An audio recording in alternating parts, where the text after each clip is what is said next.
नमस्कार दोस्तों, स्वागत है आपका आज के हमारे इस वीडियो में। दोस्तों आज हम पढ़ने वाले हैं कक्षा 10 का एनसीईआरटी का 1.3, जो कि है दोस्तों सिद्ध कीजिए कि करणी में 5 एक अपरिमेय संख्या है। चलिए दोस्तों, वीडियो में ज़्यादा लेट न करते हुए इस वीडियो को तुरंत शुरू करते हैं और देखते हैं कि ये सवाल हमारा कैसे लगेगा। तो देखिए दोस्तों, हमने पहले ही इसका बेसिक बता के रखा है। अगर आपने वो बेसिक का वीडियो नहीं देखा है तो प्लीज़ वहाँ हमारे डिस्क्रिप्शन बॉक्स में लिंक होगा, या आप हमारे मेन चैनल से जाकर वहाँ से उसको देख सकते हैं। तो वीडियो को ज़रूर देखिए जिससे कि आपको हर एक पार्ट अच्छे से समझ में आए। तो चलिए देखिए सवाल कैसे लगाया जाएगा। सबसे पहले हमें यहाँ पे मान लेना होता है, तो हम मान लेंगे कि माना करणी में 5 एक परिमेय संख्या है। तो इस तरीके से हम पहले मान लेंगे कि ये एक परिमेय संख्या है। फिर दोस्तों देखिए यहाँ पर, अब आपने यहाँ पे मान लिया कि करणी में 5 एक परिमेय संख्या है। अब यदि ये परिमेय संख्या है तो हम इसे किसका लिख सकते हैं, तो हम इसे P बटा Q के रूप में लिख सकते हैं। तो हम इसे P बटा Q के रूप में लिख सकते हैं। तो इस रूप में हम इसे लिख सकते हैं। ठीक, तो हमने लिख दिया कि हम इसे इस रूप में लिख सकते हैं। तो हमने लिख दिया करणी में 5 बराबर P बटा Q, हमने इस तरीके से लिख दिया। अब देखिए, अब हम करते क्या हैं दोस्तों, अब यहाँ पर हम आगे क्या करेंगे, इस Q को इधर भेज देंगे। तो यहाँ पर हो जाएगा करणी में 5 Q बराबर P, ये हो गया।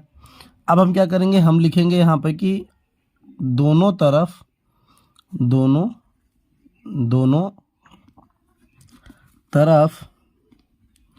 वर्ग करने पर, हमने ऐसे लिख दिया कि वर्ग करने पर।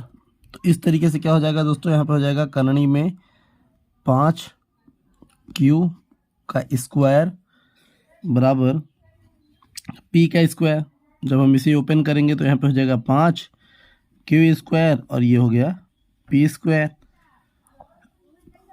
अब अगर आप देखिए तो यहाँ पे Q स्क्वायर बराबर P स्क्वायर बटा 5 है। P स्क्वायर बटा 5 है।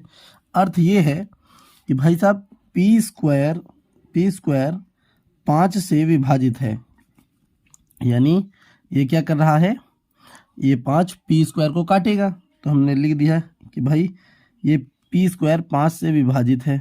ठीक, हमने लिख दिया यहाँ पे विभाजित है। तो P भी 5 से विभाजित होगा, 5 से विभाजित होगा।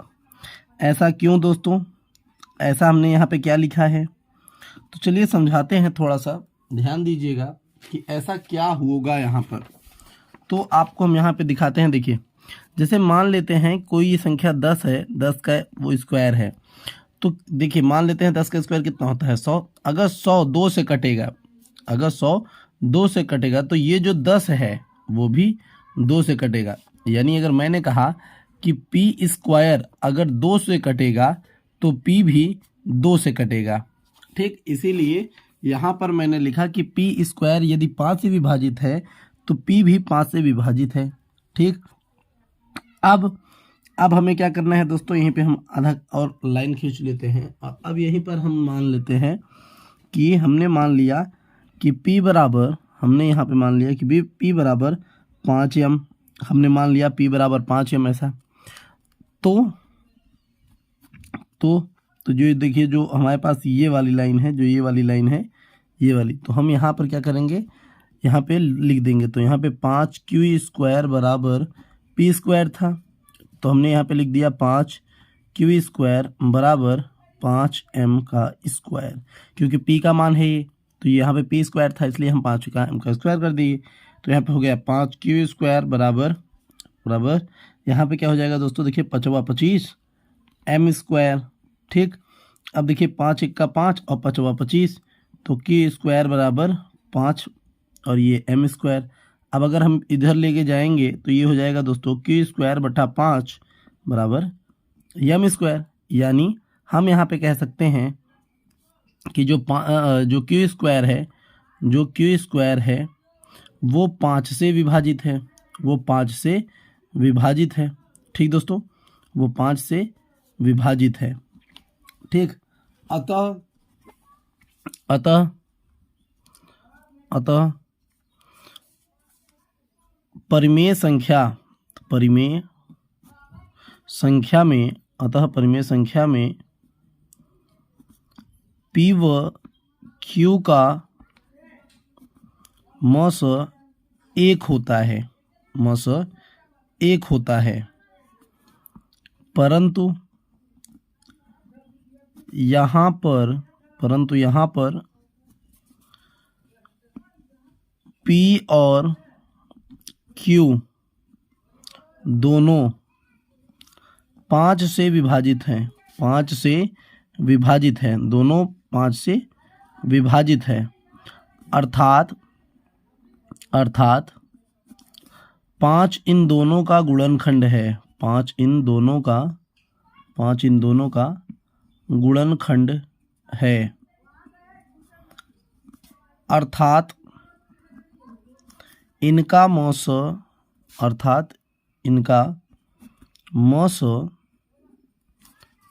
5 है। अतः हमारी अवधारणा गलत है। निष्कर्ष, हम निष्कर्ष में लिखेंगे करणी में 5 एक अपरिमेय संख्या है, करणी में 5 एक अपरिमेय संख्या है। तो हमने ये निष्कर्ष निकाल लिया कि करणी में 5 एक अपरिमेय संख्या है। इस तरीके से दोस्तों, तो ये सवाल बेहद ही रोचक था। इसे ध्यान से एक बार जो है, अगर आपने नहीं समझा होगा तो एक बार वीडियो को पूरा वापस करके ज़रूर देखिए, क्योंकि सवाल 1 नंबर का है दोस्तों। अब पेपर में आने वाले क्वेश्चनों में से एक सवाल है, तो इसलिए इसे ज़रूर देखिए और मन लगा के इसको पढ़ने का प्रयास करिए। हम चलते हैं अगले सवाल की तरफ। चलिए दोस्तों, चलते हैं अगले क्वेश्चन की तरफ, जो कि है सिद्ध कीजिए कि 3 + 2 अंडर रूट करणी में 5 एक अपरिमेय संख्या है। तो बस कुछ नहीं दोस्तों, हमें यहाँ से फिर से वही करना पड़ेगा। हम लिखेंगे कि माना 3 + 2 करणी में 5 एक परिमेय संख्या है। हमने मान लिया कि ये जो है एक परिमेय संख्या है, हमने मान लिया कि ये एक परिमेय संख्या है। तो हमने मान लिया कि ये एक परिमेय संख्या है।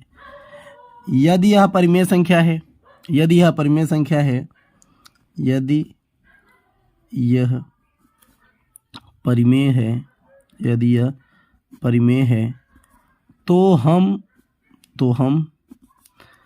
P/Q के रूप में लिख सकते हैं, P/Q के रूप में लिख सकते हैं। सीधी बात है भाई, लिख सकते हैं। अगर ये है तो लिख सकते हैं। तो हमने यहाँ पे क्या किया, 3 + 2 करणी में 5 बराबर P/Q के रूप का इसके लिख दिया। अब हम इस 3 को उधर लेके चलेंगे, तो देखिए यहाँ पे हो जाएगा 2 करणी में 5 बराबर P/Q - 3, और इस 2 को जब इधर लेके चलेंगे तो हो जाएगा करणी में 5 बराबर P - 3 Q और टोटल का बटा 2। ठीक, अब हम यहाँ पे देख रहे हैं कि ये करणी में 5, जो कि हमने पहले ही सिद्ध किया है कि करणी में 5 एक अपरिमेय संख्या है। अतः करणी में 5 एक अपरिमेय संख्या है, एक अपरिमेय संख्या है। हमने देखा कि भाई ये एक अपरिमेय संख्या है, अपरिमेय है। और P - 3/Q/2 एक परिमेय संख्या है, एक परिमेय संख्या है, एक परिमेय संख्या है। ठीक, और परिमेय, देखिए अपरिमेय संख्या बराबर परिमेय संख्या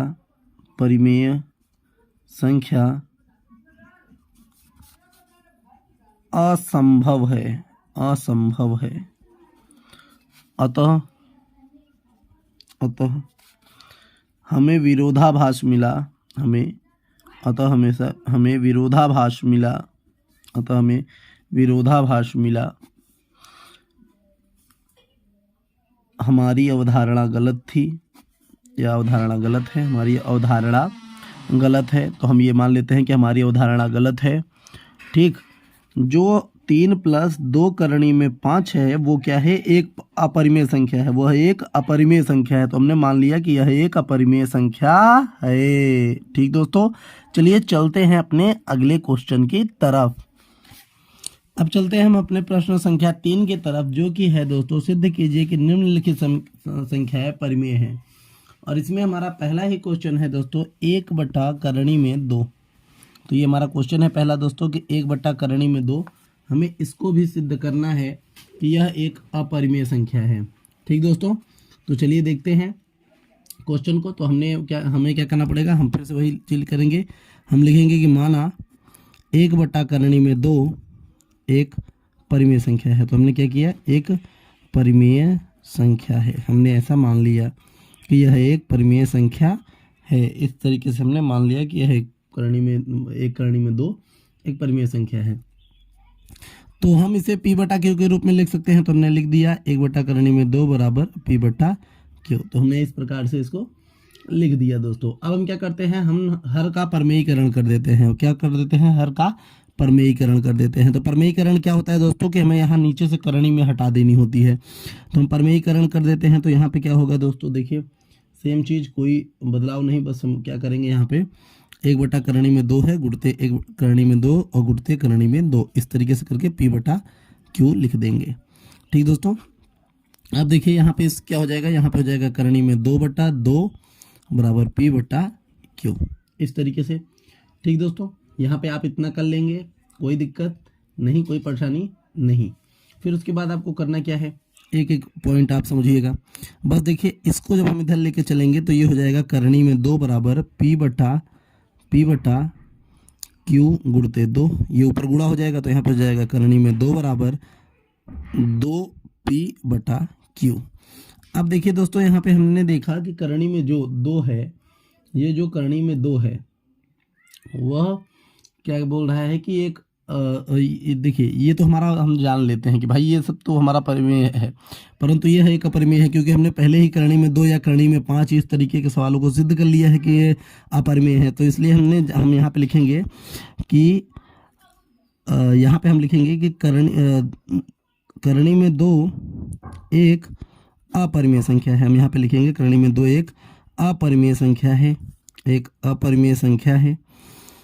और 2P/2 एक परिमेय संख्या है। तो हम यहाँ पे लिख देंगे एक परिमेय संख्या है। अतः हम एक संख्या है, अतः हमारी अवधारणा गलत है, हमारी अवधारणा गलत है। हमने ऐसा लिख देंगे कि हमारी अवधारणा गलत है। जो हमारा ये है क्या दोस्तों, 1 करणी में 2, 1 करणी में 2 एक अपरिमेय संख्या है। तो हमने इस तरीके से कर दिया कि ये जो है एक अपरिमेय संख्या है। ठीक दोस्तों, तो हम यहाँ पे लिख देंगे कि भाई ये एक अपरिमेय संख्या है। तो हमने लिख दिया कि भाई ये एक अपरिमेय संख्या है। ठीक दोस्तों, अब चलिए देखिए दूसरा क्वेश्चन। यहीं पर दूसरा क्वेश्चन क्या दे दिया है, 7 करणी में 5। तो फिर वही माना 7 करणी में 5 एक परिमेय संख्या है। हमने मान लिया कि एक परिमेय संख्या है। फिर वही करना पड़ेगा हमें। हमने 7 करणी यहाँ पे 7 करणी में 5 बराबर P/Q कर दिया। फिर जब हम इसको इधर लेके चलेंगे तो करणी में 5 बराबर P/Q गुणते 7। तो ये हो गया करणी में 5 बराबर 7P/Q, इस तरीके से हो जाएगा। अब हम जानते हैं यहाँ पर देखिए, हम जानते हैं कि करणी में 5 एक अपरिमेय संख्या है, एक अपरिमेय संख्या है। और 7P/2 एक Q एक परिमेय संख्या है।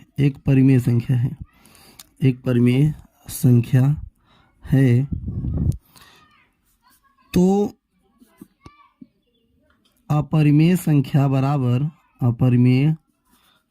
तो इसे लिख सकते हैं कि अपरिमेय संख्या बराबर परिमेय संख्या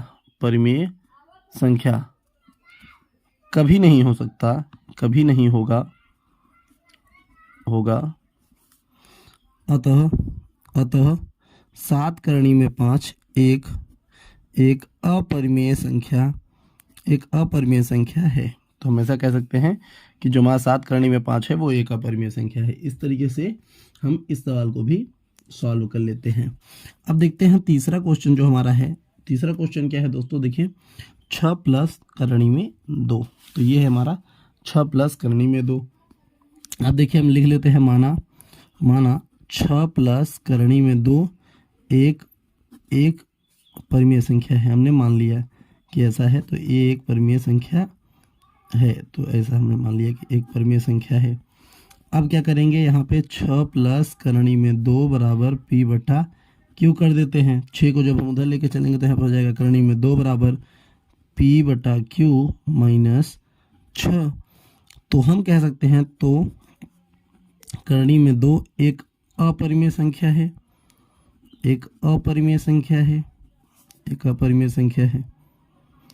और पी क्यू माइनस 6 एक परिमेय संख्या है। हम जानते हैं कि ये हमारा एक परिमेय संख्या है।